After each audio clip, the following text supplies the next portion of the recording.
اسلام ایک مکمل ضابطۂ حیات ہے۔ اس میں ہر موقع پہ، ہر مقام پہ اپنے ماننے والوں کو گائیڈنس اور رہنمائی فراہم کرتا ہے۔ جیسے رمضان المبارک کی آمد سے پہلے ہم نے ایک خطبہ دیا استقبال رمضان کے حوالے سے، وہ امور آپ کے سامنے رکھے کہ جو رمضان سے پہلے ضروری ہوتے ہیں۔ پھر دوسرا خطبہ جس میں رمضان المبارک میں کرنے والے امور آپ کو بتائے۔ اس کے بعد 4 خطبے مختلف موضوعات پہ جو رمضان المبارک میں انتہائی ضروری اور اہم ہوتے ہیں۔ اب ملاحظہ کیجئے کہ قدم قدم پہ اسلام ہماری رہنمائی کرتا ہے، اور اب چونکہ رمضان المبارک کا اختتام ہو چکا، آج کے خطبہ جمعہ میں وہ امور، وہ کام آپ کے سامنے رکھنے ہیں جو رمضان المبارک کی تکمیل کے بعد کرنا ہوتے ہیں۔ تو یہ اسلام چونکہ مکمل رہنمائی اور گائیڈنس دیتا ہے، اس نے جہاں رمضان سے پہلے اور رمضان میں کرنے کے کام بتائے، وہاں اس نے رمضان کے بعد بھی کرنے کے امور پہ توجہ دلائی ہے۔ تو تکمیل رمضان کے بعد 6 امور ہیں جو ہمارے کندھوں پہ ہیں، 6 کام ہیں جو ہماری ذمہ داری ہیں، جن کو ہم نے ادا کرنا ہے۔ پہلا کام، پہلی ذمہ داری وہ یہ ہے کہ شکر گزاری کی جائے، دن رات کی دعاؤں میں یہ جملہ بولا جائے،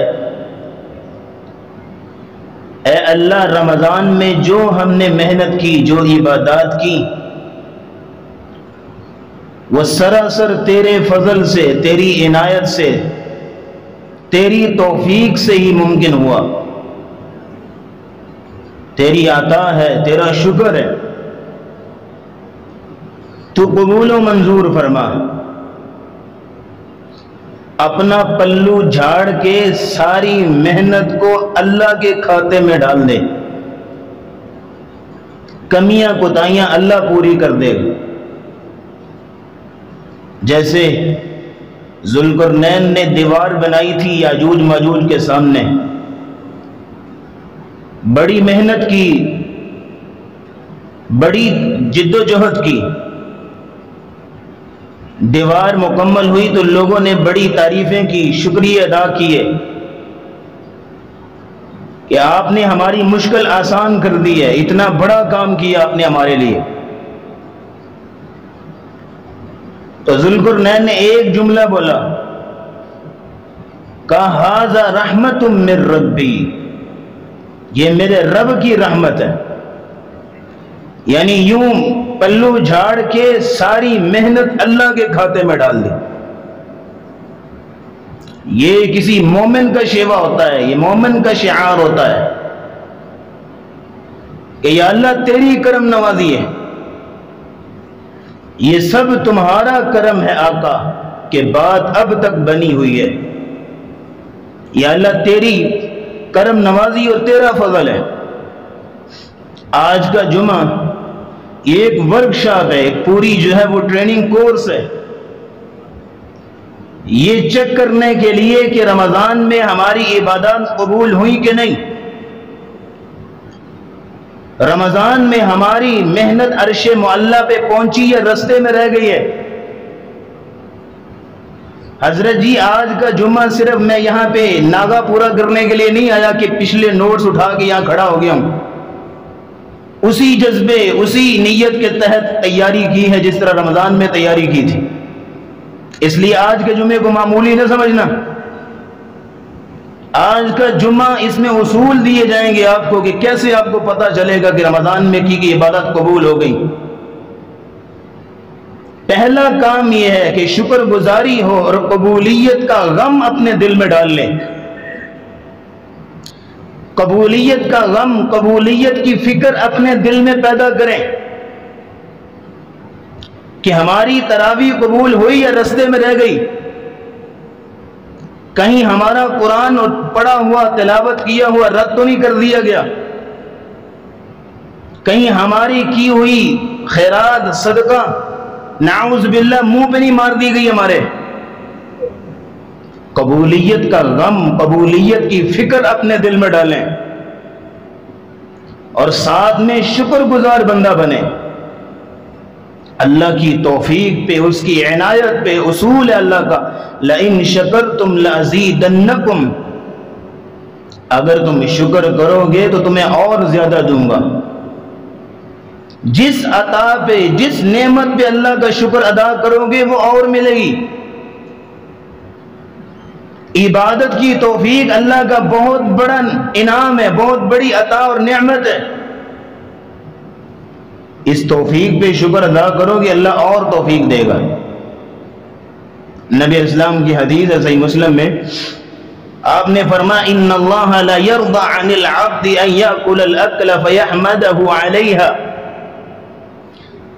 ایک بندہ کھانا کھاتا ہے اور اس کھانے پہ اللہ کا شکر ادا کرتا ہے.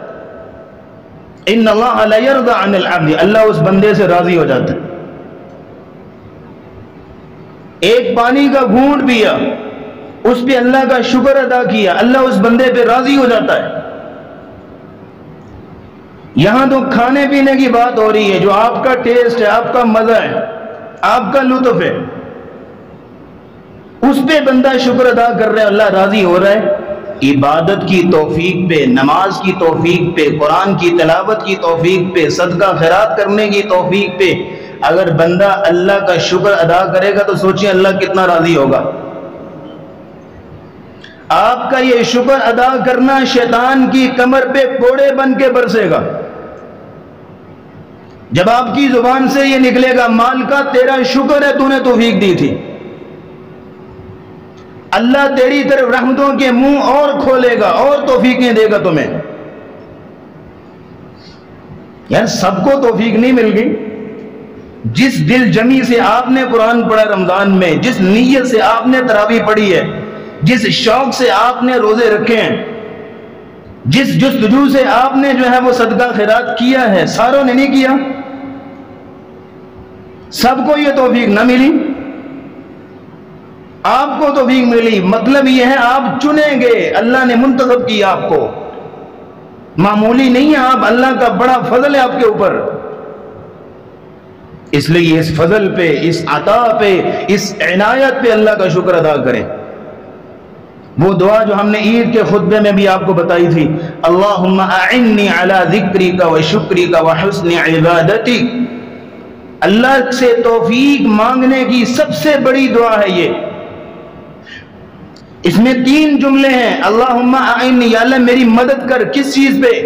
علی ذکرک، تیرے ذکر پر ایک بات، و شکری کا، تیرے شکر پہ دوسری بات، وہ حسن عبادتی کا، اور تیری خوبصورت عبادت پہ میری مدد کر.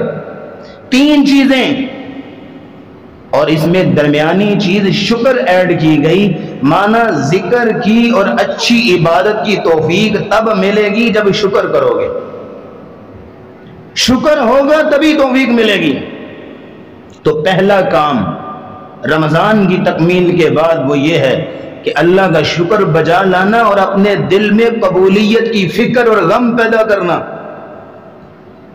کہ یا اللہ ہماری محنتوں کو قبول کرنا. بھوک پیاس برداشت کی ہے تیرے لیے، نیندیں قربان کی ہے تیرے لیے، اپنے کاروبار کو سائیڈ پہ کیا تیرے لیے، دنیا کی ہر چاہت کو، دنیا کی ہر مصروفیت کو رمضان کی گھڑیوں میں ہم نے پیچھے کر دیا کہ رب کو راضی کرنا ہے. یا اللہ ہماری محنتوں کی لاج رکھنا. دل سے نکال یہ جملے اللہ کے سامنے، دل سے نکال، پھر دیکھ اللہ تیری محنتوں کو کیسے چار چاند لگاتا۔ ایک کام۔ دوسرا کام یہ ہے جو رمضان کی تکمیل پہ کرنا ہے، وہ ہے محاسبہ نفس، اپنے آپ کا محاسبہ کرنا ہے۔ رمضان کے اختتام پہ یہ سوچنا چاہیے کہ میں نے رمضان کے ہدف کو حاصل کیا کہ نہیں کیا، لعلکم تتقون کی ڈگری اور سند کو میں حاصل کر پایا کہ نہیں، رمضان کے اہداف اور مقاصد کو حاصل کر پایا کہ نہیں کر پایا۔ یہ رمضان میں عبادات کی قبولیت کا پیمانہ ہے، معیار ہے، چیک کرنے کا اصول ہے، اور وہ یہ ہے، سنیے گا بدر آباد، کہ رمضان المبارک کی تکمیل کے بعد میرے اندر تحسن، تحسین، ایکسیلنس، اچھائی، بہتری پیدا ہوئی کہ نہیں ہوئی؟ میں نے عملی اعتبار سے اپنے اندر تحسن اور تحسین اور بہتری محسوس کی ہے کہ نہیں کی؟ اپنے اندر عملی اعتبار سے بہتری محسوس کرنا یہ رمضان کی قبولیت کی سند ہے۔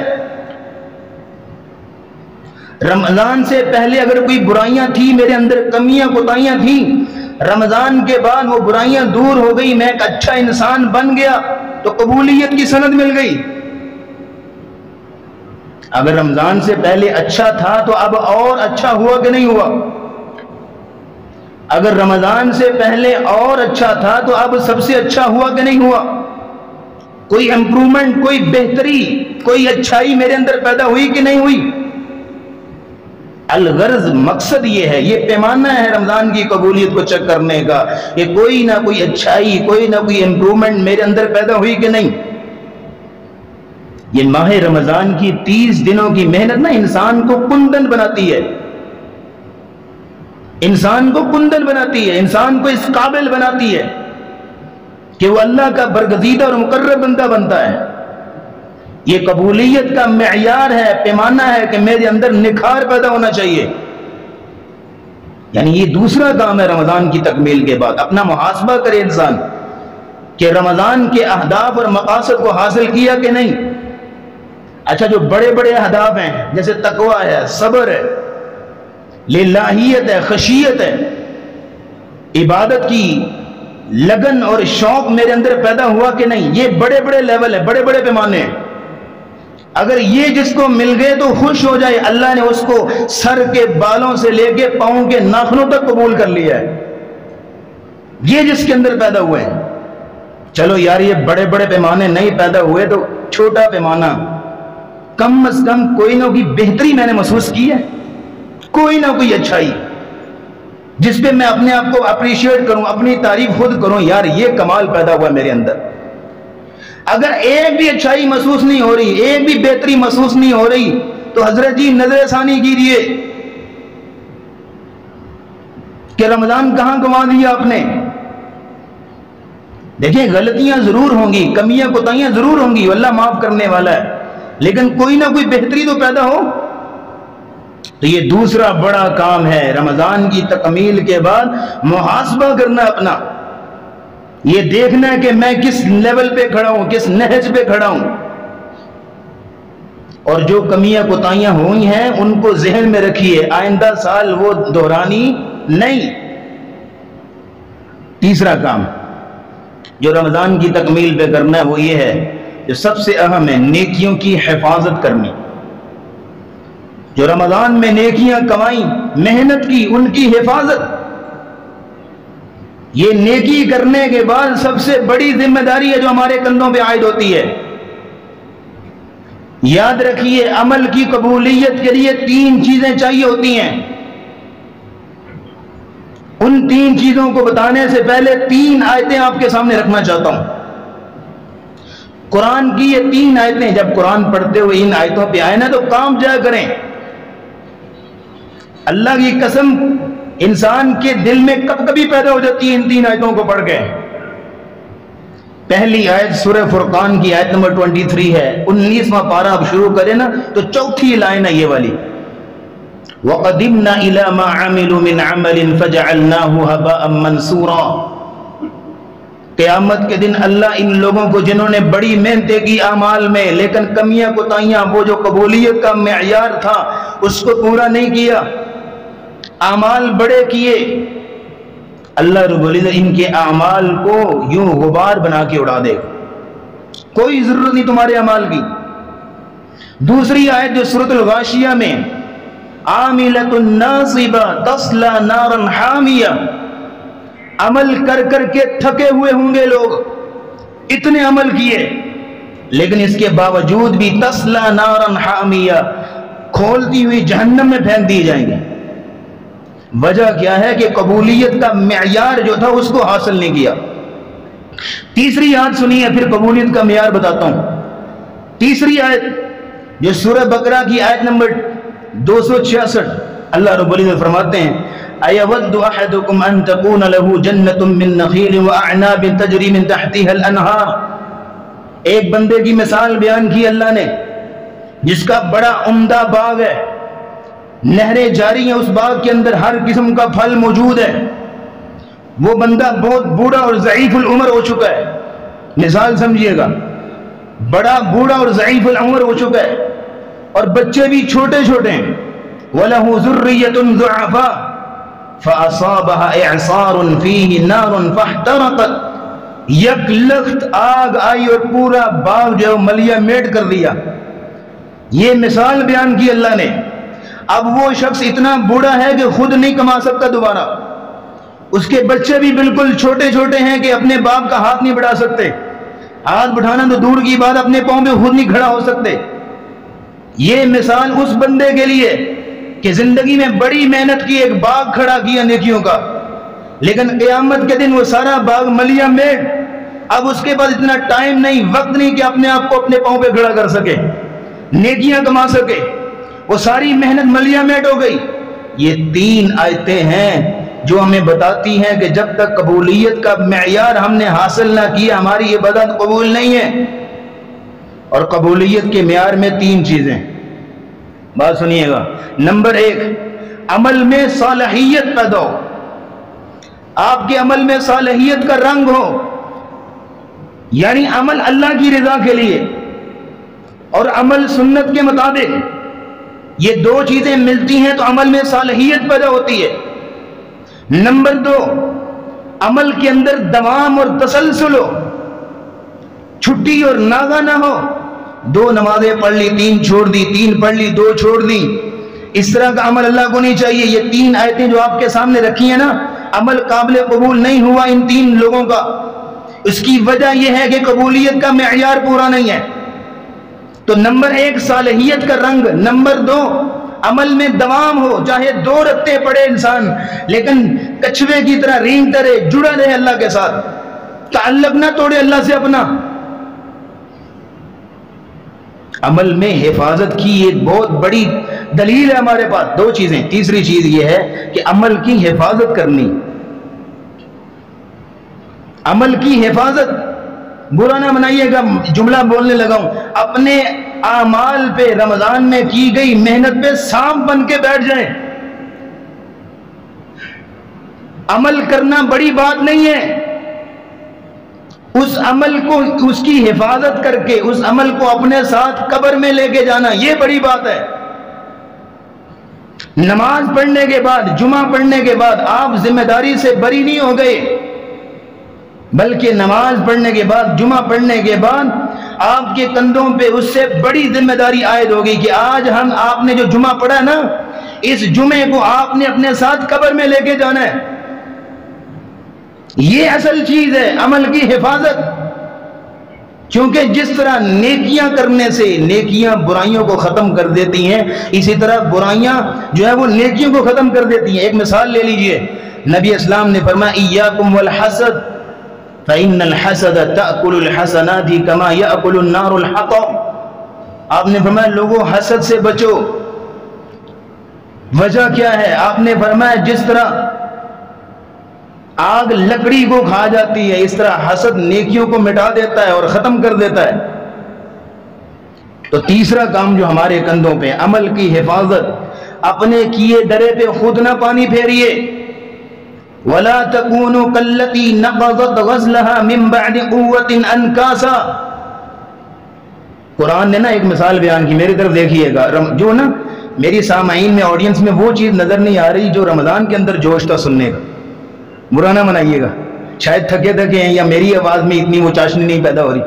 وَلَا تَكُونُوا كَالَّتِي نَقَضَتْ غَزْلَهَا. اللہ کہہ رہے ہیں اس عورت کی طرح نہ بنیے جو اپنا دھاگا کاٹتی ہے, محنت کرتی ہے, چرخے میں روئی ڈال کے اپنا دھاگا کاٹے گی اور بعد میں خود ہی کینچی سے کاٹ دے گی, اپنی محنت میں خود ہی پانی پھیر دے. سر جی میں آپ کی عظمت کو سلام پیش کرتا ہوں, آپ نے بڑی محنت کی رمضان میں.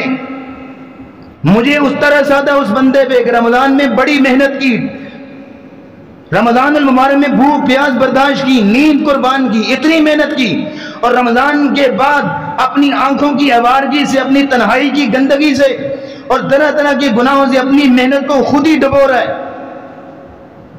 اپنی محنت کو خود ہی ضائع کر رہا ہے. کیا فائدہ محنت کرنے کا؟ اس رمضان کی 2023 کے رمضان کی محنت کو اپنے ساتھ قبر میں لے کے جا, مت ضائع کر اسی سال کے اندر اندر ہی. تو عمل کی حفاظت کرنا یہ تیسری ذمہ داری ہے. مت گناہوں میں گریے اور اپنی محنت کو ضائع کیجیے, ایسا نہ ہو.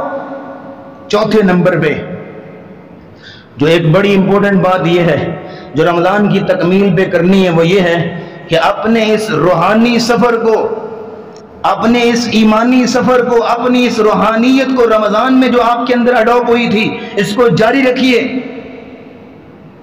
جو رمضان میں روحانیت للہیت پیدا ہوتی ہے نا, اللہ کی قسم آپ 10 سال محنت کرتے رہے ایسی روحانیت پیدا نہیں کر سکتے اپنے اندر.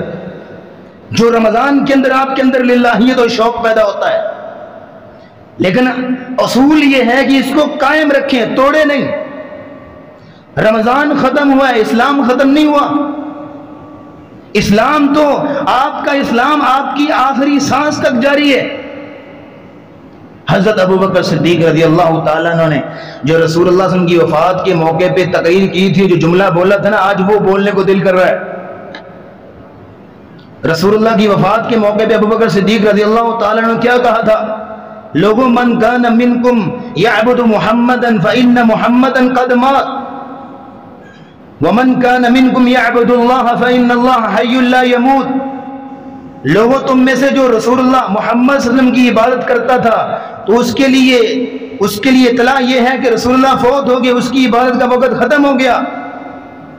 لیکن جو شخص اللہ کی عبادت کرتا تھا تو اس کی عبادت کا وقت ختم نہیں ہوا, کیونکہ اللہ حی ہے, زندہ ہے, قائم ہے, اللہ کو موت نہیں ہے. یہی بات ہم رمضان کے ساتھ جوڑیں گے اور ہم کہیں گے لوگوں من کان منکم یعبد رمضان فإن رمضان قد فات. تم میں سے جو بندہ رمضان کی عبادت کرتا تھا تو اس کی عبادت کا وقت ختم ہو گیا, کیونکہ رمضان ختم ہے. ومن کان منکم یعبد اللہ فإن اللہ موجود قائم. اور جو بندہ اللہ کی عبادت کرتا تھا تو اس بندے کی عبادت کا وقت باقی ہے, کیونکہ اللہ بھی موجود ہے اور اللہ بھی باقی ہے. رمضانی مسلمان نہ بنیے. کسی عربی میں کسی نے خوبصورت جملہ کہا, اس نے کہا کن ربانیا ولا تکن رمضانیا. لوگوں ربانی بنو, اللہ والے بنو, رمضانی نہ بنو. یہاں رک کے دعا کیجیے, اللہ تو نے رمضانی بنایا تھا اب ربانی بھی بنا دے, کہ جیسے رمضان میں عبادت کی اس طرح پوری زندگی عبادت کرنے کی توفیق دے. اس لیے رمضان المبارک میں ڈلی ہوئی عادتوں کو باقی رکھیے. آپ کا مہمان آپ کو گفٹ دے کے جاتا ہے نا تو آپ سنبھال کے رکھتے ہیں. رمضان نے جو آپ کو تحفے دیے, باجماعت نماز کی عادت ڈالی, تلاوت قرآن کی عادت ڈالی, صدقہ خیرات کی عادت پڑی, اشراق پڑھنے کی, تہجد پڑھنے کی, نوافل پڑھنے کی جو عادت پڑی اس کو برقرار رکھیے. رمضان کی ان تحفوں کو سنبھالیے. یہ رسمی مسلمان ہوتا ہے کہ چاند دیکھ کے مسجد آباد ہو گئی اور چاند دیکھ کے مسجد ویران ہو گئی. یہ صحیح مسلمان نہیں. قرآن نے تو کہا وَاعْبُدْ رَبَّكَ حَتَّى يَأْتِيَكَ الْيَقِينُ. اللہ کی عبادت اور بندگی کرنی ہے آخری سانس تک. اور ایک آخری بات اس حوالے سے پھر آگے چلتے ہیں. نبی علیہ الصلوۃ والسلام نا سفر کے موقع پہ یہ دعا پڑھا کرتے تھے, آپ میں سے اکثر لوگوں آتی ہوگی، آپ پڑھا کرتے تھے جب سفر میں جاتے ہیں نا، اللہم انی اعوذ بک من وعثاء السفر وکآبۃ المنقلب والحور بعد القور ودعوت المظلوم وسوء المنظر فی المال والاہل. یہ دعا پڑھا کرتے تھے، بڑی پیاری دعا. وقت کم ہے لیکن ایک جملہ جو میں بتانا چاہتا ہوں اس کو بتاتا ہوں بس. اس میں آپ یہ جملہ بولتے تھے والحور بعد القور، یا اللہ معاملات کو سمٹنے کے بعد ان معاملات کے بکھرنے سے میں تیری پناہ مانگتا ہوں. لیکن یہ دو جملے سنیے گا، الحور والقور. قور پتہ کسے کہتے ہیں؟ آپ امامہ اور پگڑی کو باندھتے ہیں نا جو لوگ، پتہ کتنی محنت سے باندھتے ہیں، کتنا وقت لگتا ہے. تو امامہ اور پگڑی کے باندھنے کو عربی زبان میں القور کہتے ہیں، اور الحور کہتے ہیں کہ ذرا سی آپ نے وہ ایک چیز کھینچی وہ سارا امامہ بکھر کے نیچے. نبی اسلام نے یہ دعا کی والحور بعد القور، یا اللہ میں پوری محنت کرنے کے بعد معاملہ سمیٹ کے بیٹھا ہوں، اب میرے معاملات بکھرے نہ. جیسے امامے کو میں نے بڑی محنت سے باندھا ہے، بڑا وقت لگا کے باندھا ہے، اور جھٹ سے وہ آپ نے کوئی چیز کھینچی وہ ماما بکھر کے نیچے. یہی حال ہے رمضان کی محنت کا. آپ نے ذرا سی وہ غلطی کی وہ ساری روحانیت نیچے، وہ سارا تقوی اور الہیت بکھر جائے گا. سنبھالیے اس کو. نبی اسلام کی یہ دعا کتنی خوبصورت اور کتنی عمدہ ہے کہ اپنی محنت کو انسان سنبھال کے رکھے. تو یہ 4 کام ہے جو رمضان المبارک کی تکمیل کے بعد کرنے. وَاعْبُدْ رَبَّكَ حَتَّى يَأْتِيَكَ الْيَقِينُ، یہ چوتھا کام ہے کہ آخری سانس تک انسان جو ہے وہ اپنی عبادات کی روٹین کو برقرار رکھے، وقت کے اعتبار سے بھی اور جگہ کے اعتبار سے. وقت کے اعتبار سے مطلب کیا ہے کہ اگر صبح کی نماز پڑھی ہے تو باقی بھی پڑھے. اگر جو ہے وہ رمضان المبارک کے مہینے میں عبادت کی تھی تو رمضان کے بعد بھی عبادت کرے. یہ وقت کے اعتبار سے. جگہ کے اعتبار سے بھی، اگر گھر میں ہے، کاروبار میں ہے، دور دراز علاقے میں، جگہ کے اعتبار سے اس کا ایمانی لیول نہیں بدلنا چاہیے. وقت کے اعتبار سے ایمانی لیول نہیں بدلنا چاہیے. وقت بدلا ہے تو ایمانی لیول بھی بدل، ایسا نہیں. تو یہ 4 کام ہو گئے.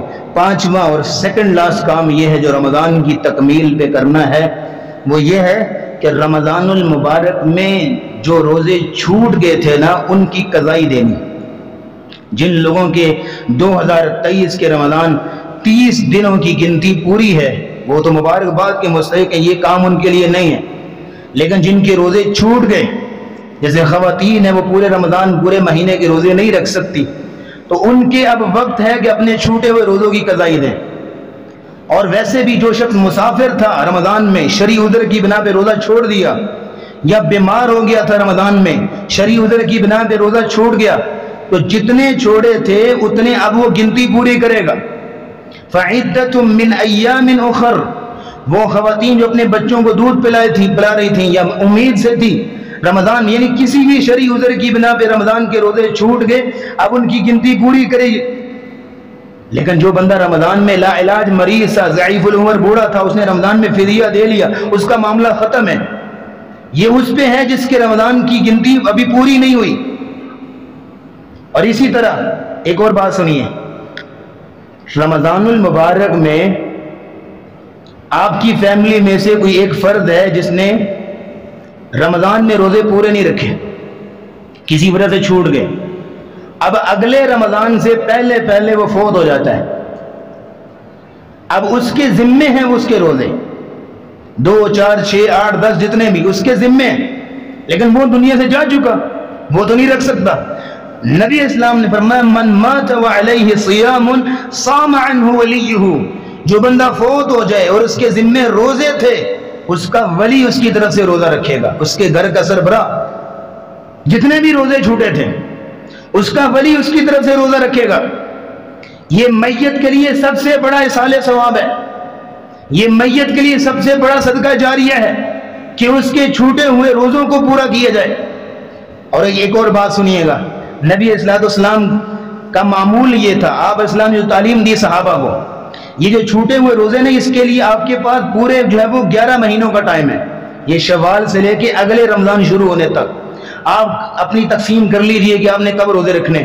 سیدہ عائشہ صدیقہ رضی اللہ تعالیٰ عنہ فرماتی ہیں کان یکون علی صوم من رمضان فما استطيع ان اقضي الا في شعبان، میرے ذمے رمضان کے روزے ہوتے تھے جو رمضان میں چھوٹ جاتے تھے تو میں ان کی قضائی مجھے ٹائم ہی نہیں ملتا تھا، میں جا کے شعبان میں جا کے روزے رکھتی تھی، یعنی اگلے رمضان سے ایک مہینہ پہلے۔ تو پورا سال آپ کے پاس ٹائم ہے، آپ جب چاہیں جو ہے وہ اپنی قضائی دے سکتے ہیں آسانی سے، سردیوں کا موسم دیکھ کے، اپنے کاروبار کی مصروفیت دیکھ کے آپ اپنے اعتبار سے اس کو سیٹ کر سکتے ہیں، لیکن ان روزوں کی قضائی دینا آپ کے ذمہ فرض ہے اور لازم ہے۔ چھٹا اور آخری کام پھر اس کے بعد جماعت کھڑی کرتے ہیں، وہ یہ ہے کہ شوال کے 6 روزے رکھنا۔ نبی کریم صلی اللہ علیہ وسلم نے فرمایا من صام رمضان ثم اتبعه 6 من شوال كان كصيام الدهر، جو شخص رمضان المبارک کے روزے رکھتا ہے پھر اس کے بعد 6 روزے جو شوال کے روزے رکھتا ہے، نبی اسلام نے فرمایا اس کو پورے سال کے روزے رکھنے کا اللہ اجر و ثواب دیتے ہیں۔ تو شوال کے روزے رکھنے کے 3 فائدے ہیں، 3 فائدے۔ پہلا فائدہ کیا ہے کہ آپ کو یہ اجر ملتا ہے پورے سال کے روزے رکھنے کا۔ دوسرا فائدہ یہ ہے کہ رمضان المبارک کے روزوں کے بعد شوال کے روزے رکھنے کی توفیق ملنا یہ رمضان کے روزوں کی قبولیت کی سند اور دلیل ہے۔ وجہ یہ ہے، علماء سلف کہتے ہیں کہ ایک نیکی کے بعد دوسری نیکی کی توفیق ملنا پچھلی نیکی کی قبولیت کی دلیل ہوتی ہے۔ آپ کو شوال کے روزے رکھنے کی توفیق مل گئی تو یہ آپ کو سند اور ڈگری مل گئی کہ آپ کے رمضان کے روزے قبول ہو گئے۔ 2 فائدے ہو گئے۔ تیسرا فائدہ یہ ہے کہ شوال کے روزے رکھنے سے رمضان کے روزوں کی کمی کوتاہی اللہ پوری کرتا ہے۔ کہ انسان ہے رمضان کے روزوں میں لغزش اور کوتاہیاں ہوتی رہتی ہیں، تو اللہ کا اصول ہے کہ اللہ نوافل کے ذریعے سے فرائض کی کمی کوتاہی کو پورا کرتے ہیں۔ اس لیے لیکن جس بندے کے رمضان کے روزے چھوٹ گئے تھے وہ شوال کے روزے رکھ لے اور کہے کہ میں نے رمضان کے بھی روزے رکھ لیے، نہیں، وہ الگ معاملہ ہے، وہ فرض ہے اور یہ نفل ہے، وہ الگ رکھنے یہ الگ رکھنے۔ اب آپ دیکھیے آخری بات سنیے گا کہ آپ جو ہیں وہ جس بندے کے رمضان کے روزے چھوٹے ہوئے ہیں وہ پہلے جو ہے وہ اپنے شوال کے روزے رکھ لے، کیونکہ اس کے لیے صرف 1 ماہ کا ٹائم ہے، اور جو رمضان کے روزے چھوٹے ہوئے اس کے لیے پورے 11 ماہ کا ٹائم وہ بعد میں رکھ لے گا۔ لیکن آپ ایک بات کی تائید کریں گے، رمضان کے 29-30 روزے رکھنا زیادہ آسان ہے شوال کے 6 روزے رکھنے کی نسبت۔ کیوں جی؟ اس کی وجہ یہ ہے کہ ماحول بنا ہوتا ہے رمضان میں ماحول بنا ہوتا ہے، شوال میں وہ ماحول نہیں ہے۔ انسان جو ہے نا اپنے زون اور ماحول کو دیکھ کے چلتا ہے۔ لیکن ایک کیلنڈر میں نے بنایا ہوا ہے، صرف 1 منٹ کے اندر آپ کو بتا دیتا ہوں، بڑا افضل کیلنڈر ہے، اس کے مطابق آپ رکھتے ہیں تو آپ کو بڑا جو ہے وہ زیادہ اجر ملتا ہے۔ نمبر 1، آپ یہ جو 1 مئی آ رہا ہے نا اس کو ایک روزہ رکھیں۔ 1 مئی کو سموار ہے تو سموار کا روزہ بھی ہو جائے گا اور شوال کا بھی ہو جائے گا، ڈبل اجر ملے گا آپ کو۔ تو آپ کو ڈبل اجر ملے گا، 1 روزہ ہو گیا آپ کا، باقی کتنے رہ گئے ہیں؟ 5، باقی 5 رہ گئے۔ اسی طرح آپ 4 مئی 5 مئی اور 6 مئی 4 5 6 ان کو آپ روزہ رکھیے، 3 روزے اکٹھے رکھیے۔ کیوں؟ چاند کی 13 14 15 آ رہی ہے، چاند کی 13 14 15 آ رہی ہے، اور اس میں جو ہے وہ جمعرات ہے، جمعہ ہے اور ہفتہ ہے، یہ 3 دن ہیں۔ تو اگر آپ جمعرات کو روزہ رکھ رہے ہیں، سموار کے بعد اگلا جمعرات کو 3 آپ کو اجر ملتے ہیں، جمعرات کا روزہ رکھنے کا، چاند کی 13 کا اور شوال کا روزہ۔ تو آپ پہلا روزہ رکھیے 1 مئی کو بروز سموار، پھر آپ 4 مئی 5 مئی اور 6 مئی کو، اسی طرح آپ کے جو ہے وہ یہ 4 روزے ہو جاتے ہیں شوال کے۔ 5واں روزہ آپ رکھیے 20 شوال کو، 11 مئی کو، 20 شوال 11 مئی بروز جمعرات آ رہا ہے، تو جمعرات کا روزہ بھی ہوگا اور ساتھ میں شوال کا بھی۔ اور چھٹا اور آخری روزہ آپ رکھیے 24 شوال کو، جو کہ 15 مئی کو آ رہا ہے بروز سموار۔ تو اسی طرح آپ جو ہے وہ یہ ترتیب اپنی لگا سکتے ہیں۔ ایک دوبارہ آپ کو بتا دیتا ہوں، یاد رکھیے 1 مئی 5 6 4 5 6، 1 مئی 4 5 6 اور 11 مئی اور 15 مئی، یہ جو ہے وہ کیلنڈر آپ کے سامنے انشاءاللہ مسجد کے گروپ میں بھی ہم سینڈ کر دیں گے۔ اس کے مطابق آپ روزہ رکھتے ہیں تو آسانی بھی ہے کہ ایک ایک کر کے جو ہے وہ، اور دوسری آسانی یہ ہے کہ آپ کو زیادہ اجر مل رہا ہے۔ ایام بیض کے روزے بھی آ رہے ہیں، سموار جمعرات کا روزہ بھی آ رہا ہے، تو آپ کو ڈبل اجر ملے گا انشاءاللہ۔ اللہ رب دعا ہے کہ اللہ رمضان المبارک کی تکمیل کے بعد اس عبادت کو، اس روحانیت کو برقرار رکھنے کی توفیق عطا فرمائے، اور رمضان میں کی گئی عبادت کو بھی اللہ قبول و منظور فرمائے۔ وآخر دعوانا الحمدللہ رب العالمین۔